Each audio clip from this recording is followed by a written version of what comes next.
he didn't get that because Otto, she wasn't even on the board for Otto. Allison's been the main Otto, but that was Otto's plan though. Like he put that into fruition. You see what I'm saying? So like because he was that man that thought 10 steps ahead, he made sure that Rhaenyra was never going to get what her father has groomed and promised.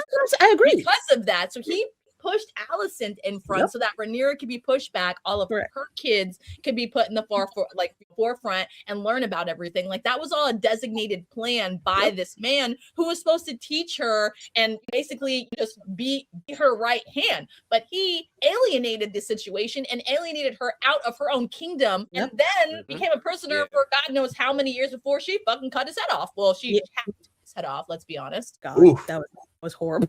That was great. That was horrible. And it's also a metaphor of the way she's running the kingdom. She be doing fucking half measures with shit when she should have been going all the way. She never knew how to wield a sword. It has never had to behead anybody before.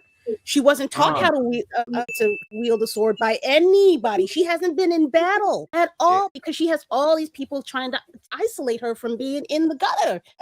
Yeah, I hate it. I heard somebody said that she's trying to emulate Viserys. I feel like Viserys was a less violent ruler, right? Yeah, like he was Viserys the peaceful. Correct. Right. Yeah. So he didn't like all of this. So Viserys carried a big stick, right? He also walked around and had his big ass dragon skull behind him and walked around with that big sword to remind people, like, listen, I have all these ships, I have all these armies. Yep.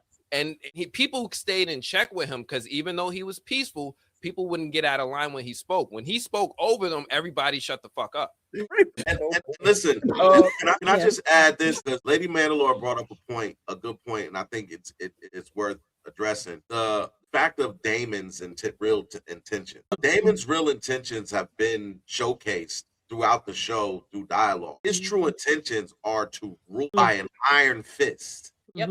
He wants Daemon's only concern is to carry on the Targaryen reign. That is it.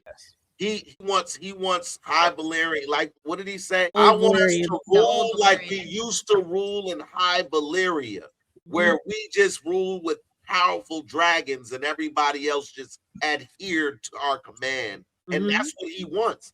He doesn't want to, like I said before, one thing about Daemon is not diplomatic in any way, shape, or form. He has proven that when they tried to negotiate Corlys's release. He's like, I tell you what, I'll take your negotiation and I'll raise you one. How about I just take him? How about I take him, send you back where you came from, and let you, I'm still coming. So how's that sound? You don't like that? It doesn't matter.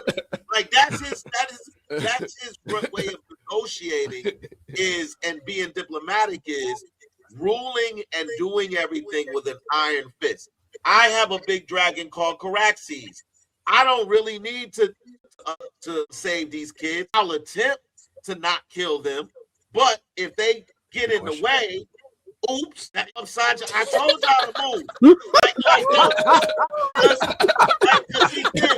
When he pulled up to the gates and they put the kids outside, he was like, he gave them one stern, move out the way.